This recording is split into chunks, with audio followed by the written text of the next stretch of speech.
देख रहे हैं NIU न्यूज इंडिया अपडेट।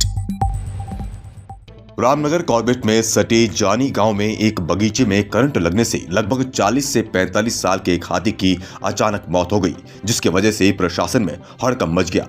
हाथी की मौत करंट लगने से हुई या किसी षड्यंत्र का शिकार हुआ, ये फिलहाल जांच का विषय है। आपको बता दें कि रामनगर के गौजानी गांव में आज सुबह कॉर्बेट पार्क से निकलकर आए एक हाथी की करंट लगने से मौत हो गई। हाथी कॉर्बेट पार्क से निकलकर खेतों में आ घुसा था। खेत में रोशनी के लिए लगाए गए बल्ब को हाथी ने फल समझकर पकड़ा, जिससे हाथी को करंट लगा और हाथी की मौके पर ही मौत हो गई। ये टस्कर हाथी पिछले 1 महीने से इस क्षेत्र में लगातार ग्रामीणों को परेशान कर रहा था। गांव के खेतों में हाथी उत्पात मचा रहा था। अब तक कई एकड़ फसल भी बर्बाद कर चुका था ये हाथी। हाथी की मौत की सूचना मिलने के बाद कॉर्बेट पार्क के अधिकारी मौके पर पहुंचे। अधिकारी हाथी का पोस्टमार्टम कराने की बात कर रहे हैं। उसके बाद ही कुछ स्पष्ट हो पाएगा कि हाथी की मौत के असली कारण क्या है। बहरहाल इस पूरे प्रकरण में किसी बड़ी साजिश के होने से इनकार नहीं किया जा सकता।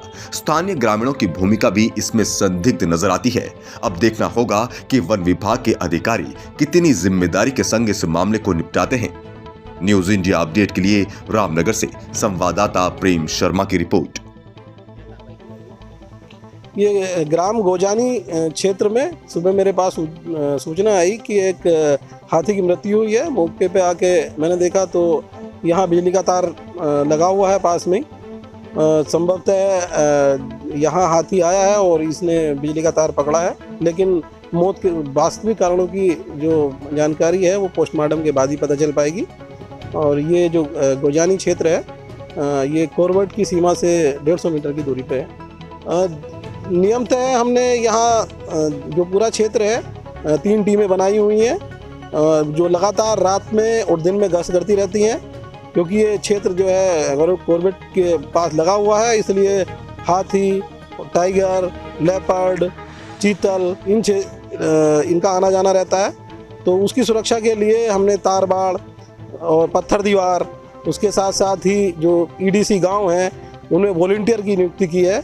तो विभाग अपनी ओर से पुख्ता इंतजाम करने के पूरे प्रयास करें। आप देख रहे हैं NIU न्यूज इंडिया अपडेट।